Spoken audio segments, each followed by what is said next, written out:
wanted the best? You've got the best podcast, the hottest podcast in the world. The Chris Voss Show, the preeminent podcast with guests so smart you may experience serious brain bleed. The CEOs, authors, thought leaders, visionaries, and motivators. Get ready. Strap yourself in. Keep your hands, arms, and legs inside the vehicle at all times, because you're about to go on a monster education roller coaster with your brain. Now, here's your host, Chris Voss.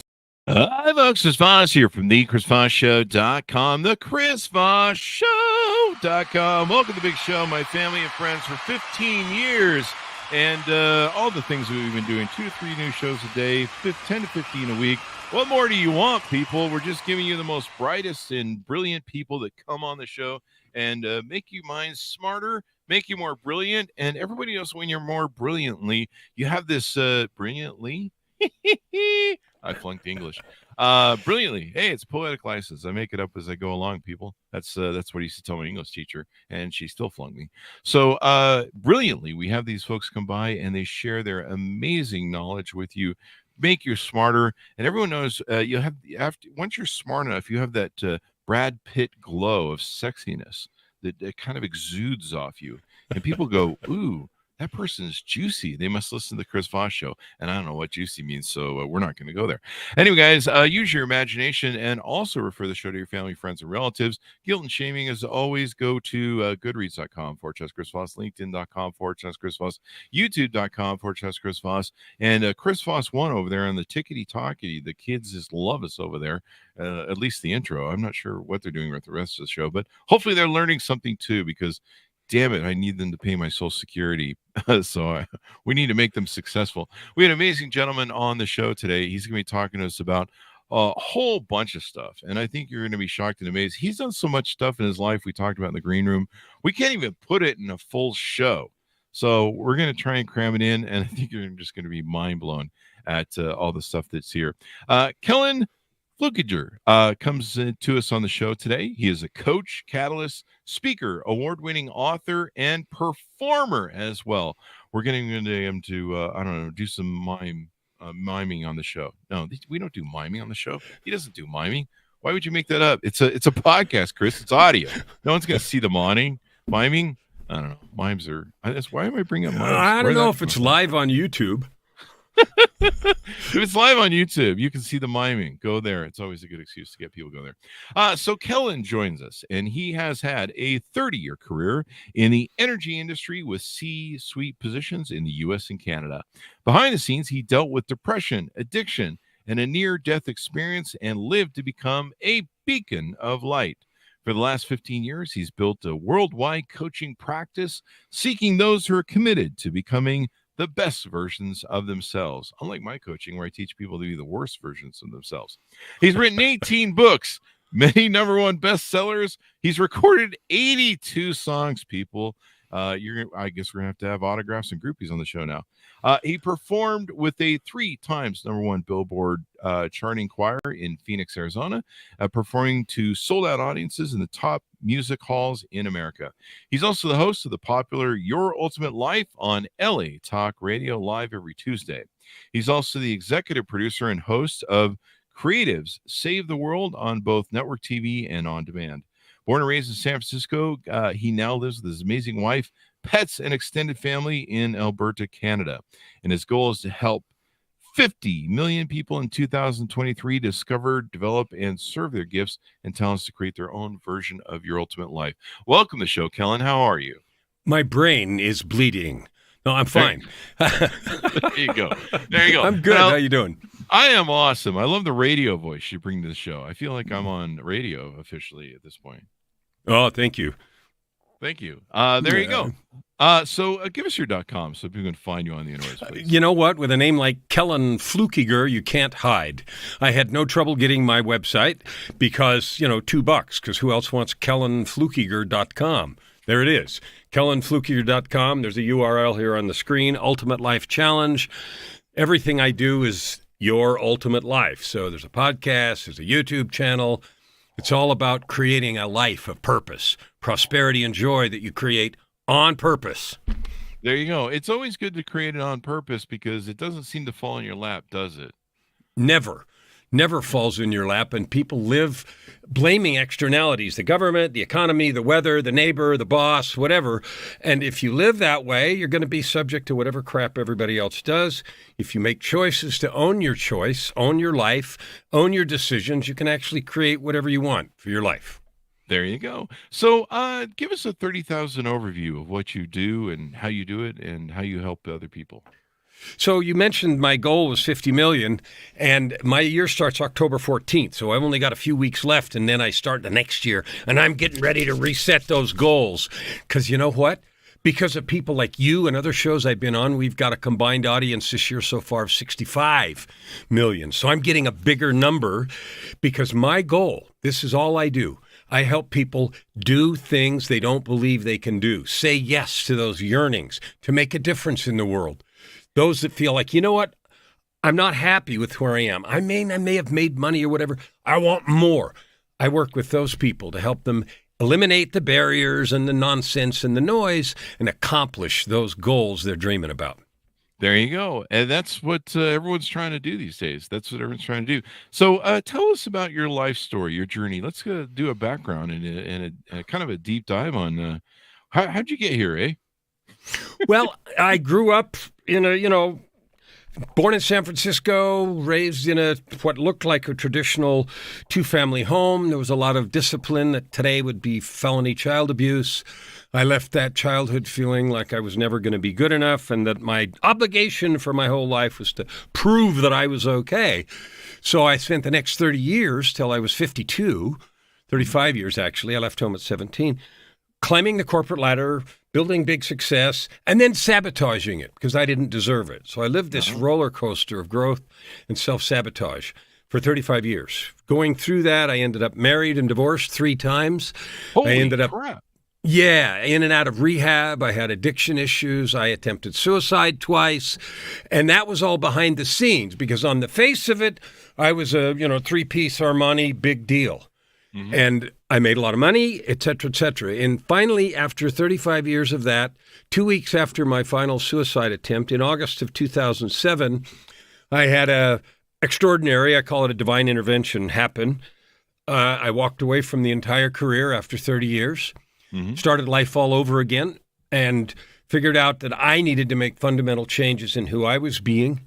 And that's when I decided to become, I call it be in the people encouragement business, because that's really what coaching is. It's helping people do more than they think they can. And so you don't really sell information as a coach. It's encouragement and accountability. So for the last 15 years, 16 years now, I've been building that business and writing all those books you talked about, and I've got more. I've got 6 more underway, and I don't plan on doing anything else until I no longer draw breath, because it lights up my life every day. There you go. Well, you've gone through an amazing journey in your life, and I think there's one interesting story about how you actually died. 11 years after that first divine intervention in 2007, I did part of that divine intervention was getting married a 4th time. And the way that happened is a whole story. It was literally marry that woman. But anyway, and we hardly knew each other. So 11 years later in 2018, we went on a cruise, and we hadn't been on a cruise before. I got sick. I contracted a fatal illness. I ended up in the ICU of the University of Alberta Medical Center here in Edmonton, Alberta. And my heart stopped, and I had one of those things you never think's going to happen, a near-death experience. I ended up having 3 conversations with God at the door between life and eternity. And the first of those conversations was just a question, do you want to come home? And we talked about it for a while, and I said, I'm not done. So I was allowed to stay and got to make that literal choice. And if you're interested in the details, I wrote a book called Meeting God at the Door. It's on Amazon, obviously. And if you want to read about the details of that experience, it was unbelievable and put a stamp of, yes, do more on what I'd been doing for the previous 11 years and has made my passion for loving and serving every person I meet that much more powerful.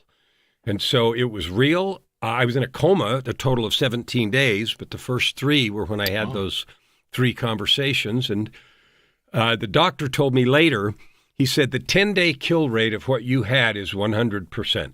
Holy crap. Yeah. Wow. So I had a necrotizing superbug, MRSA, in both lungs and in my bloodstream.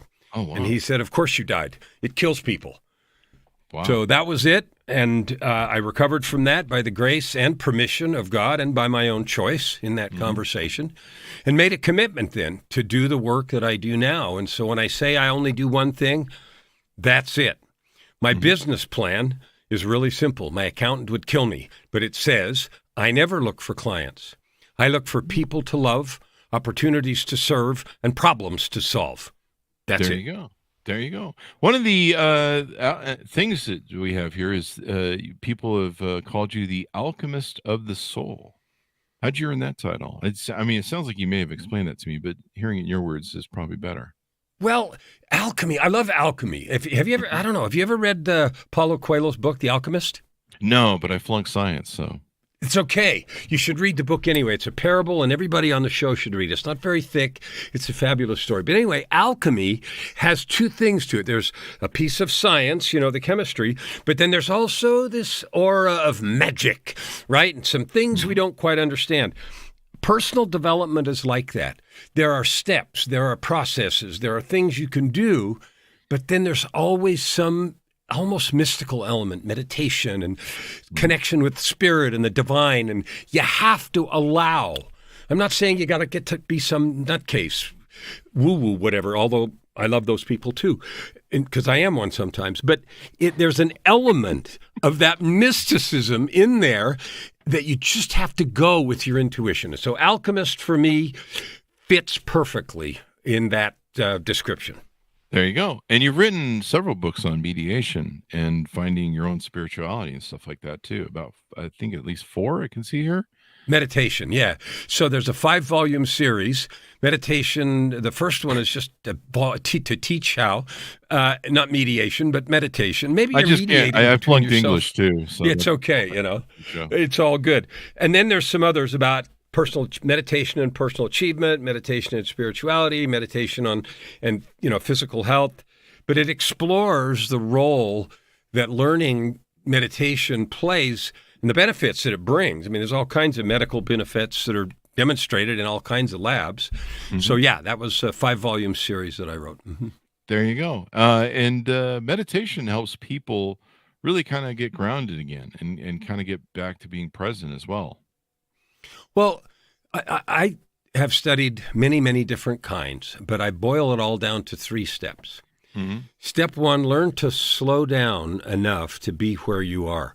We spend so much of our mental energy somewhere else or somewhen else, worrying about the past, worrying about the future, worrying about anything except here, and learning to just slow down and be present, as it were, is a powerful skill.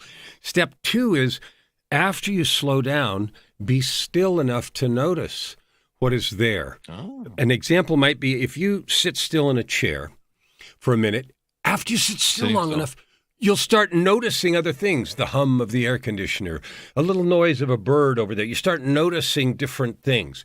And in that space, you'll also start noticing intuition, intuitive thinking, and that sort of thing. So notice those things, and then step 3 is trust that what comes to you is truth. And regardless of the style of meditation that you practice, those are the 3 steps if you want to learn to connect to your intuition and make better decisions and all the rest of the good stuff. There you go. And you call coaching the people encouragement business. I think we mentioned that earlier. And also Dream Delivery Laboratory. Can you give us expand that for us a little bit? It's kind of fun. People ask, what's a coach? What do? You just talk to people? And they miss a couple of points. Everybody knows that athletes and teams have coaches. The coaches don't run out there and play the games. They help them with mindset. They help remind them of the skills they've developed and all the rest. So what I did is I created about a dozen fun names. I call coaching the people encouragement business. I call it blind spot protection service. I call it the obstacle obliteration business, anxiety annihilation business, the dream delivery service. And I don't have the list in front of me, but there's about a dozen of them to sort of give people the idea that it's okay to dream, and you're more likely to achieve those dreams if you get the help you need. Because doing stuff alone, especially if you're running your own business or you're having difficult crap happen to you in life like we all have, it's so hard alone. I never would have made the transition from addict, attempted suicide person, and everything if I hadn't done what I'm preaching. Get some help. Get focused and make not only the regular process, but allow myself to be coached and helped. I would never have been able to do what I do. Well, we're glad you did that and made it through it. I mean, the what is it, the old saying, the 5 people you surround yourself with are the people you become. And so having a good coach and good advisors around you, can amplify you to the next level.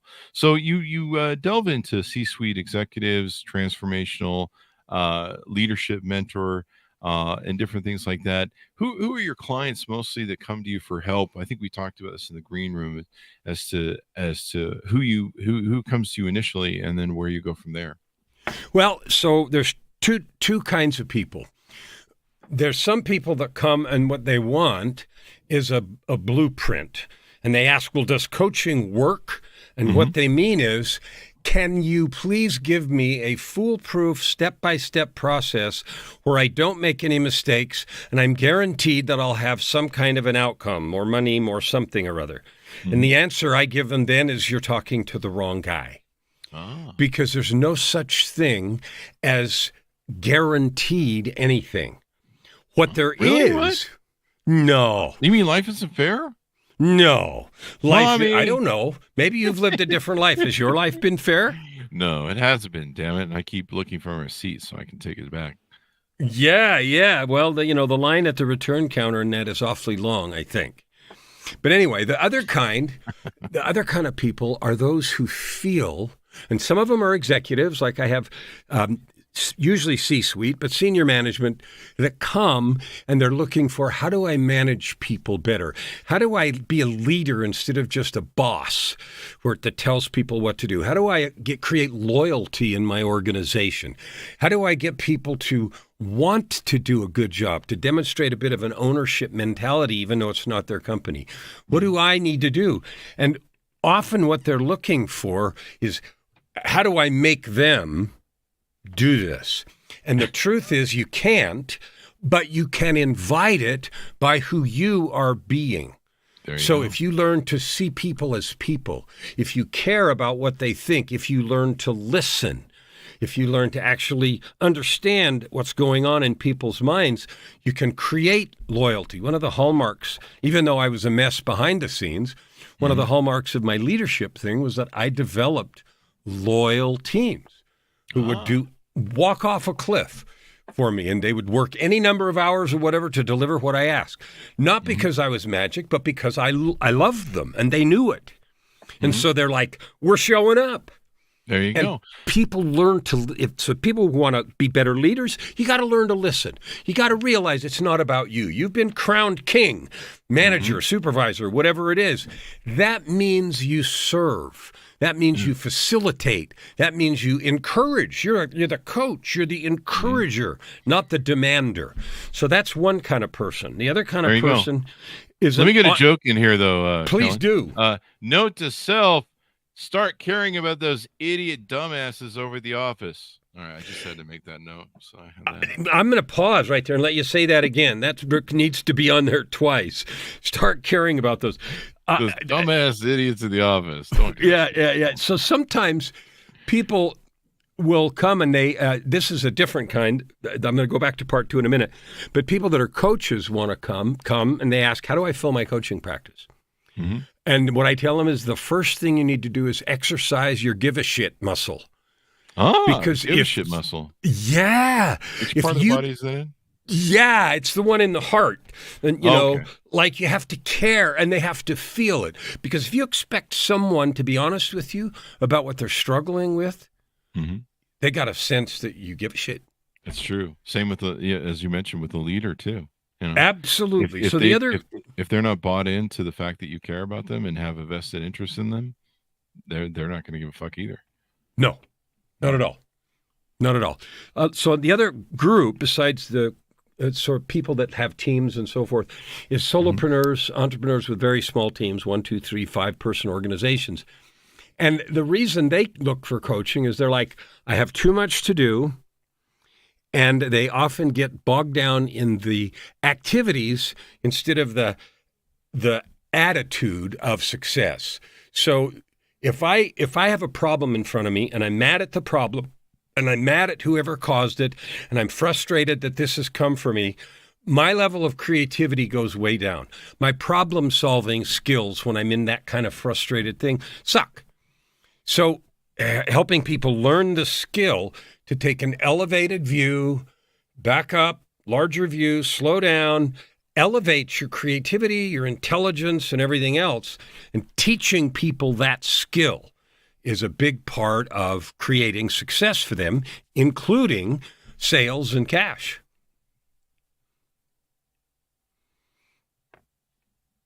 I can't hear you, my man. I like how you put this paradigm into place. A lot of people do that. They think, how do I get other people to do stuff for me? How do I get to be a leader to get people to motivate? And it's very externally driven instead of focusing first on themselves and going, how do I be the best version of myself to be a leader, to be someone who can motivate people. Maybe it's in a relationship between two people, and a marriage, kids, et cetera, et cetera. How do I be the best version of myself to share with somebody and motivate people to maybe be the best of themselves? So there's two ways to ask. That's a beautiful question. Mm-hmm. One way to ask that question is, what do I need to do so that you'll do this and thus and such? What do I need to do so that you'll do this and this and this, the list that I want? And that fails every time. The way to ask that question is, who do I need to be so you want to do thus and such? I love that. Who do you want to be be my slave? No, wait, what? Who do I need to be? Who do I need to be? I have a magic story about that. There's a guy that I wanted to write the foreword to the book that I'm just going to release in October. Mm-hmm. Okay? He's never written a foreword for any other book before. He turned me down 5 years ago. He's a friend. I know him. He's very successful, very well known. I'm not going to give names here. And after 5 years, I wrote a book that I really thought he should do the foreword for. And so I reached out to him again, and he called me immediately, and he said, I'm going to give you no with a caveat. And then he gave me a caveat and everything else. But the way I asked him was this. I said, look, I know you told me no before. I know you don't do this. I know da-da-da-da-da-da-da-da-da. Who do I need to be so that you'll say yes to this question? Mm-hmm. He couldn't resist it. He called me back up and he said, no, except this and this, and the this and this was something I could do. So I have a foreword by someone who's never done that before. Awesome sauce. By asking that question, who do I need to be so that this can happen? There you go. And I love that. We should put that on a shirt. We should sell coffee cups of that. Who do I need to be to make this happen? Because I love the self-accountability. I love self-accounting is one of my big things I go around beat people over the head with these days, because there's so little of it left in the world. And so being self-actualized as well. And, everyone's, especially these days where we live in this victim competition society where everyone's like fighting each other. No, I'm a bigger victim than you. No, I'm a bigger victim than you. It's like, it's constant, and people make mistakes and screw stuff up and they don't take accountability for it. They're just trying to, why did you drive into my car? Because you were texting. I don't know. The moon was over Venus or something in the whatever the hell astrology, stuff like that. So we brought up your forthcoming book that's coming out. Let's find out when that's coming out. Do you have a title for that book yet? I do. It's called Living with Purpose and Power. It's going to be out by the end of my year, which is October 14th. And the reason I start my year October 14th is because that's my wife's birthday, and she was part of the Divine Intervention in 2007. So Yeah, so that's why my year starts then. Living with purpose and power is about, it's everything that I have learned and know about how to own your life, how to escape the victim corner you just talked about, how to take accountability and responsibility in a loving and beautiful way to allow yourself to create purpose and the power to achieve your dreams. So living with purpose and power is the book, and it is, if I say so myself, really good. And it has a foreword by an amazing dude. Right. And that's what it is. And it'll be out then. And I'm excited about it because it's literally everything I've learned about how to create the ultimate life, which I live. I love every minute of every day. It's everything I've learned in the last 15 years of hard work about how to do that. And my greatest desire is for you to have it. Me? You, the audience. Chris Voss. Well, you, Chris Voss. If you're not already living your ultimate life, then this is for you and every member of your audience. There you go. So we'll look forward to that coming out, and that'll be exciting to have on top of the other books that you have as well. Tell us more about maybe some things we haven't discussed on what you do, how you help people. We've talked about income and money and not focusing on that so much. What about fixing your fear problem forever? Tell us what that's about. So I have a book called Walking Without Fear. And it is, fear kills more dreams than COVID ever will. Fear eliminates more opportunities than anything else.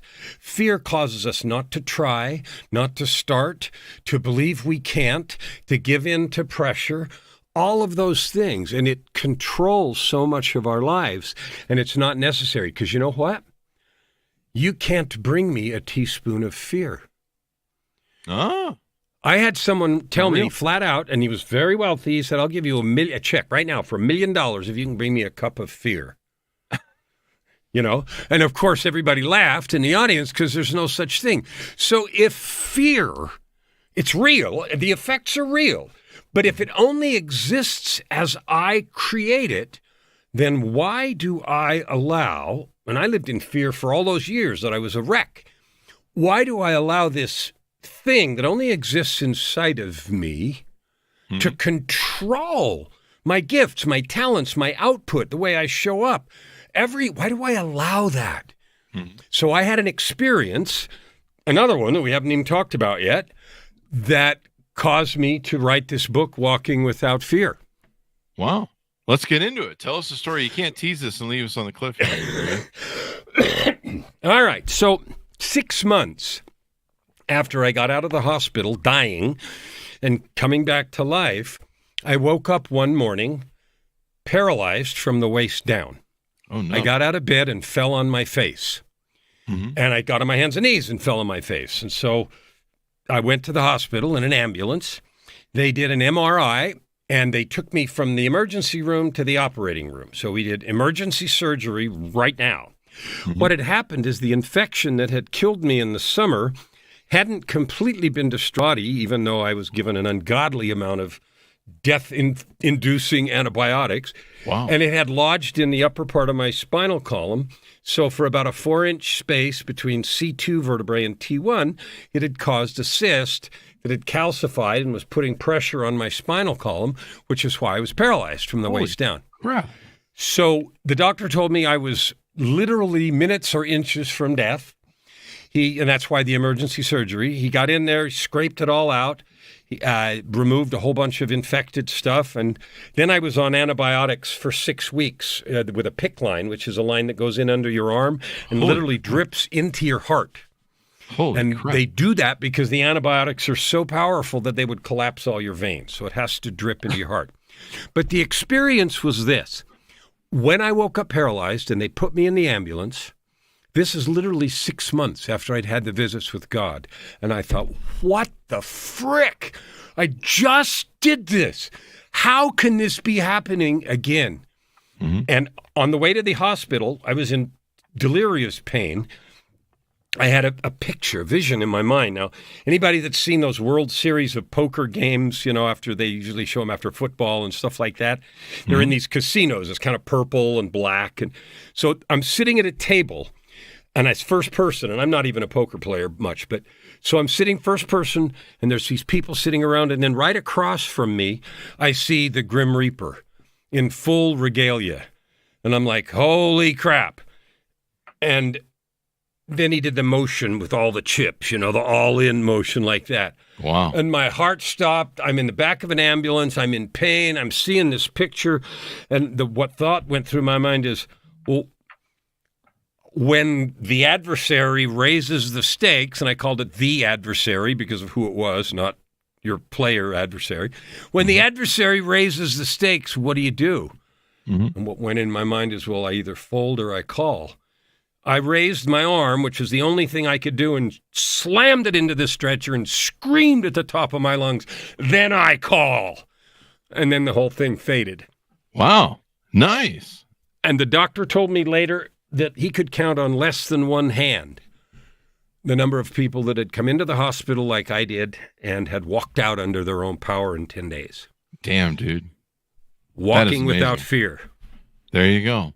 Well, you've run the gauntlet of several lives in what you've done and how you've helped people, and getting them to the next level. I mean, if there's anybody who can talk to people about fear and everything else, how do you? One of the things that you talk about is how you help people find their gifts and their talents. I'm still looking for mine. So how do you do that when you're working with people? One of the, not always, but nearly always, the first place we go is we examine together in a very trusting environment, just talking, how much people love themselves. Wait, I'm supposed to love myself too? Have you seen me lately? Yes. I've seen you, and I love you already, and I mean that with all my heart. You're the only one. My mom doesn't even love me. Here's the thing. If you don't... We can't really love other people any more than we love ourselves. What if we don't want to love other people? I'm sorry, Kellan. I'll let you go. Well, you don't have to. Here's the thing. You ask me what I do to people that want to elevate. I have to be honest and say it's probably 1 in 20 people that I meet that are actually ready and willing to do the work, to find their gifts and really do something with them. The rest of them, it's like too hard because, like you said, we live in a download and double-click world. So who the heck wants to do all that work? Well, some do. So I go to self-love, and I ask people, do you love yourself? When was the last time you looked in the mirror and really looked in your eyes and said, man, I love you? And I'm not talking about self-indulgence and buying all the shit you want or anything else. That doesn't work. I'm talking about honestly caring for the divine being that you are. When was the last time? And what are you doing today?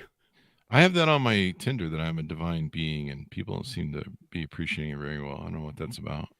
I don't know. You should ask them. I've had this up here as a divine being for a long time, and I'm not getting a lot of reaction. Can somebody give me some feedback and see what happens? I don't know. I'm going to put that on my Facebook title. The Chris Voss Show, the divine being. I don't know. You know what? Here's the deal. If you have people on here who are in the business of encouraging and helping people realize what they can do and explain what they've done, but do it as a way of helping others, then you are doing something good. You're adding good to the world. And so I honor you for that. Doing. Thank you. I honor you. 2,000 episodes almost with. So 5,000 you said. So if I'm a divine being, am I omnipotent? Do I have ultimate power and everything? Or is this just like a title that, Well, that's a very good, it's a good thought. And it's where we start. Because if we are intentional creations, we're not accidents, and we all have these gifts and talents that we sometimes use and sometimes don't. What the truth is we do have infinite potential. So we aren't born perfect. We all know that, sadly. But we have the capability to grow, and it is those people who say, you know what, I have this capability, damn it, I'm going to do something with it, that are the ones that create the kind of impact in the world that we've been talking about. So yes, you, Chris Voss, have the ability to add good to the world in any measure you choose. You're already doing it. And I'm appreciative of the work you do and that I get to hear and rant. Yay. There you go. Note to self, order a staff and a godly sort of robe to wear on the show. All right. Amazon probably has something on that nature for my divine I'm being. sure they do. They probably even have a Moses staff, you know? That's what I want. I want the whole Charlton Heston look, you know, where he parts the Red Sea, that whole scene everyone Do they have a staff that turns into a snake? That'd be kind of cool. There probably is one. That, or it's probably somebody at Spear and Rhino has done that. Anyway, so a lot of cool things in here that I find on your website. Let's talk about some of the programs and tease some of these out. You've got your private coaching, PTAC, and Ultimate Life Formula. Tell us about some of these and some of the packages that you use to help people. PTAC is an acronym that stands for Personal Truth and Commitment. And it's a statement that I help people craft about themselves. Lots of us have gone to some seminar, read some book where it says, you know, and they write something that says, I am a loving, kind, compassionate, blah, blah, blah. And when I talk to people about a personal declaration, here's something what I hear, and this is funny, right? Mm-hmm. You know, I have one of those somewhere. I think it's in my computer, and they'll drag it out and they'll read it and I'll say, when was the last time you read that to yourself? Well, I don't know. It's been a month or a year or a decade. Okay, well, then it's useless. A personal truth and commitment is literally a personal constitution. Now, the beautiful thing is you don't need anybody's permission. You don't need anybody's agreement. This is your declaration between you and the universe of how you choose to show up in the world. So it's a sacred, powerful experience to dive into who the hell are you really? With all the fanfare and bullshit out of the way, who are you? Who do you declare yourself to be? And so working on that declaration is a powerful process. And then the reason you do that is because then you use it as your guiding star. Do I do this project? Who am I? This is your preparation. Like an athlete warms up before the game. My morning ritual is 2.5 hours long. Why? Because I want to be the best version of me every day. Why? Because I said so. I don't need anybody's permission. I don't need anybody's agreement. I just want to do that because I am. And so that's what a PTAC is about. Never question the omnipotent divine being. I like that thing. Let's delve into that a little bit because that was the next question I had queued up for you. What is this thing about this morning routine? And you just said yours is quite long, so I'm very curious about it. I'm sure our audience is as well. So every professional athlete or musician, you know, you warm up. You warm your fingers up. You warm your voice up. You warm your muscles up. Why? So you'll do your best performance.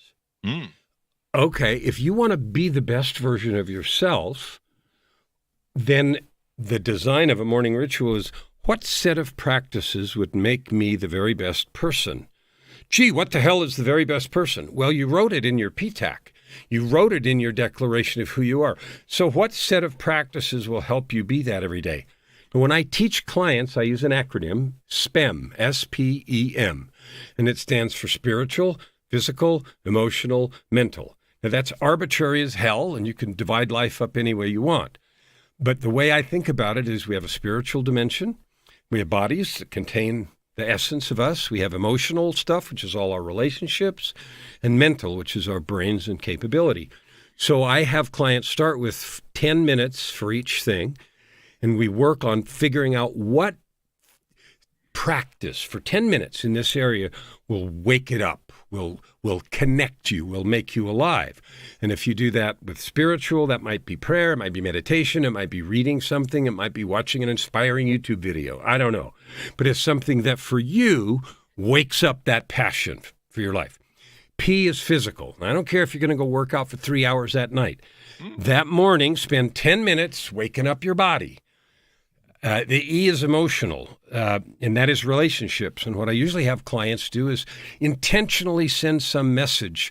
We have, Messenger, WhatsApp, whatever, to either love someone or repair a relationship, do something on purpose to nurture or repair some kind of relationship. M is your brain, so read a chapter or two in a book. Just start with that and then play with it, because the goal isn't to copy mine. The goal is for you to find out what is your key that makes you the best Chris Voss today. Mm-hmm. Is there a C in there anywhere for coffee? If you want to add a C in there, you can have Caspem. There you go. I started doing something like that. And I like your idea of it. I started doing something, I found that I was waking up and, the emails are coming at me, all the fires of whatever the morning is and stuff. And, you got to put those out and whatever. And I just felt, and I'd have to go to my computer, start answering emails, and usually over a cup of coffee, and you just get pulled into the whole world, and you start seeing the news coming at you. This is on fire, that's on fire, whatever the new thing is, the bleeds that leads off the news, and it started just feeling like an assault to me. And I started studying Stoicism, and I decided, and I was also kind of dealing with sleep and not getting enough sleep, and my my circadian rhythms and stuff like that. We've had some people on the show that talked about it. We've had some people that talked about sitting out in the sun to get your natural vitamin D in the morning and help restart those circadian rhythms. And I thought, I'm going to do a thing where I'm going to start sitting in the sun every morning and get the vitamin D for about 15-20 minutes, get those circadian rhythms started. And then it became, what am I going to do out there? And I'm like, what I'm going to do? I'm going to take my Stoicism books out. So like Meditations with Mark Aurelius, Seneca, all those different things, and take them out there and just kind of read, make notes, maybe contemplate, meditate. I have 2 dogs. They're Huskies, and they love it when I go out in the yard because they just want to play. And they're like, Dad's out here. So it's kind of connecting with them and everything else. And so it's kind of like a good mosh pit of all these different wonderful elements. But I don't turn on my computers. I go right out and I do that in the morning with my morning coffee, of course. And then I come in, and as I fire up the computers, I try and play some solo piano music, George Winston or something that makes me feel very at peace, and kind of get in this frame where I feel that, okay, this is my cockpit. I'm in control of my life.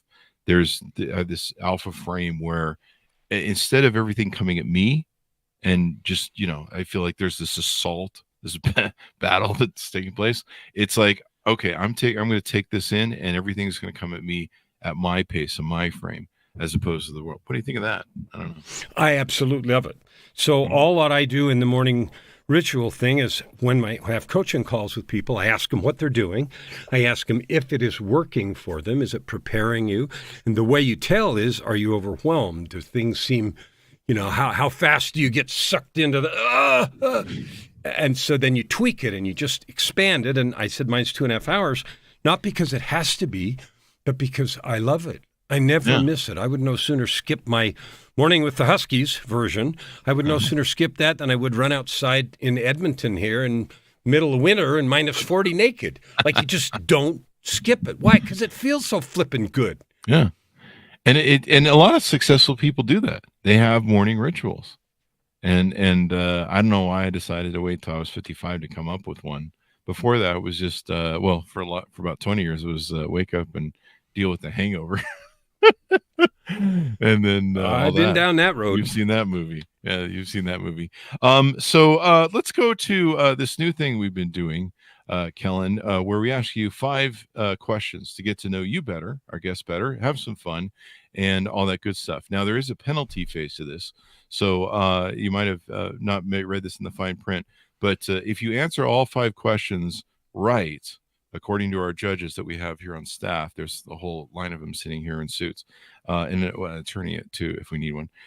If you answer them right, you get to return to your family. But if you answer any of them wrong, or most of them wrong, I think some of them wrong, it's not that tight. We put you in the Chris Voss gulag, where you're fed the Chris Voss show. What is it? Goulash. It's the goulash, and you're forced to eat it. So there is a penalty phase here. So we don't want to put too much undue pressure on you, but just know that It's really important to get it right. And we have had some people throw the show so they don't have to go back to their families, but that seems to be an issue that they need to resolve. So we'll start with the show. Are you ready for this? I am ready, and I'm picturing, some scene where they got those things in your eyes and you're forced to watch something in the gulag, right? And you can't close them. Was that Agent Orange or something? Was that a Stanley Kubrick film? I don't know. I know that. What was that? A Clockwork Orange. Clockwork Orange. There you go. Yeah, that one. I've never watched that movie because I've seen the cover with the eyes thing, and I'm like, oh, that just does the thing. All right, so here we go. Question number 1. And this is really important. You must. We need you to not only give us your answer, but the reasoning for your answer in the short form, if you would. So, should cereal be better served with milk or orange juice? Cereal has to have milk on it, but the accompaniment should be orange juice. So Cinnamon Toast Crunch with milk and on the cereal and a glass of orange juice. That's the one. And I know some people might say Captain Crunch, or if you're a health food person, then you might say, unsweetened shredded wheat, but whatever. Yeah. Do you think we'll just do a little add-on here. Do you think that maybe cereal would be better served if you put orange juice in the bowl or milk? I think orange juice in the bowl would suck. It might be good. I don't know. I mean, everything else is sugar anyway. Anyway, we'll move on. Question number 2. Who would win a fight? A duck-sized horse or a horse-sized duck? I think a horse-sized duck. I think a horse-sized duck would definitely win a fight. Because the duck-sized horse would be smaller? A duck-sized horse is smaller, but I don't know if the horse, a duck's beak is pretty lethal. So if I get a horse-sized duck, they're going to have a big old clapper coming after you. And a duck-sized horse, I don't know. Even their back kick isn't going to be that lethal. So I'm thinking that big old honking beak is going to be scary. All right, judges, work on that one with the attorney while we suss out these other questions. Is it better to have a superpower or be super rich? Either or. I think it's better to have a superpower. And the reason is when you have a power, this goes right to my coaching. I love it. Thank you for this question. You couldn't be a better straight man. Every person breathing air has a superpower. The question is, have you figured out what yours is, and are you using it to add good to the world? You can do more good and have more fun and make more money using your superpower to add good to the world than you'll ever do being super rich. I know super rich people, and I used to be a person that had too much money and more money than brains and did really dumb shit. So I can tell you the superpower wins hands down. There you go. This next question is definitely interesting. Is a hot dog a taco or a sandwich? It's neither one. It's a hot dog. It's neither one. It is not certainly not a taco, and it is not a sandwich. I'm going to have to say it's a standalone category. A hot dog, a Polish dog, and by the way, Costco still sells those for $1.50 forever. That's their decision is to always sell those crazy hot dogs for $1.50. Neither one. There you go. I'm not sure if we can accept it because it's an either or question, but I'll have to check with the attorneys. Did I do 4 or am I at 5? That's 4. That's 4. Should toilet paper hang over or under the roll? Now, you may piss off a lot of people with this answer. I'm assuming I'm going to piss off half the people in the world with my answer. I'm an over-the-top guy because I like to pet the roll. The argument for the under is if you have cats like we do, of course, then they pet the roll and it's all on the floor. Regardless of that, I still am a toilet paper over-the-top guy because I find it easier to gather the required resources when in the position of need.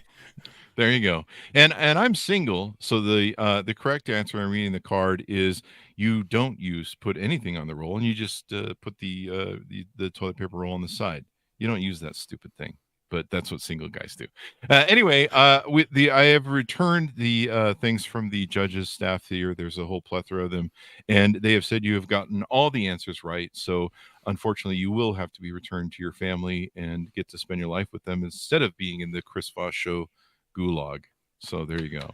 You know, my wife's name is Joy, and she is the joy of my life, and it would have been very distressing. In fact, when I was having that first conversation with God about coming back, most of the conversation in that incident, and I know I'm going right to serious from funny, but was about the things that we had left to do. And she is the joy of my life, and so returning to her will be the greatest pleasure I get to have today.